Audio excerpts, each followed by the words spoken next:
Okay, we're going to talk about the rules of logarithms. And just like we've had rules your whole life when you started learning in elementary school about associative property and community property and those things that were rules for addition and multiplication and subtraction, logarithms have rules as well, and they are used to help us simplify problems and make them easier. So the first one is the product rule.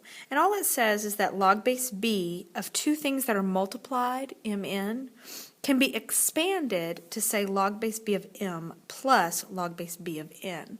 These two things are exactly the same, and we would use this to simplify a problem if needed. Now first let's do one that's not really going to simplify anything for us, but just to show what it actually means.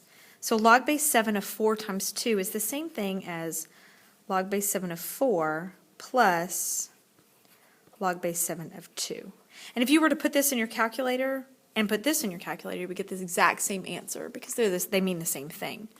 But the reason that we actually use this is when it can be used to simplify something. For example, if I had log 10x, so that's common log, which we remember as being actually log base 10, that's the same thing as saying log 10 plus log x. Well, if you remember, log base 10 of 10, if the base and the argument, let me go ahead and write that base in because remember common log is understood base of 10.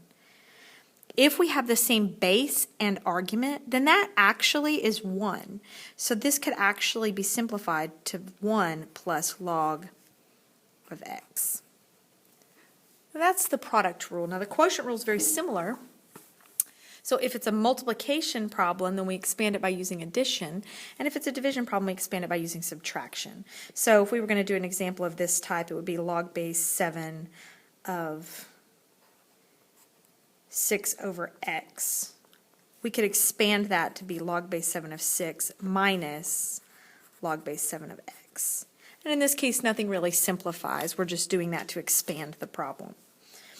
But this could come in handy if we had a problem. Let's say we had natural log of e over 2. We could expand that into natural log of e minus natural log of 2. If you remember, natural log of e is just the same thing as log base e, so that would be having the same base and argument. So again, this would simplify to 1 minus natural log 2. And the last rule for logarithms is the power rule, and this is really a very useful rule. It says if I have a power that I can actually move it to the front and it'll become the coefficient of the logarithm. So for example, if I had log base 2 of x to the third, I could rewrite that as 3 log 2 of x.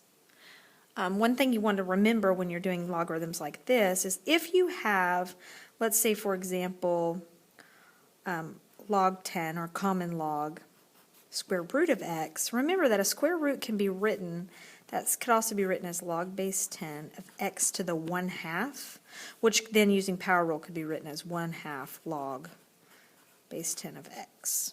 And of course you don't have to write that base 10 because that's common log.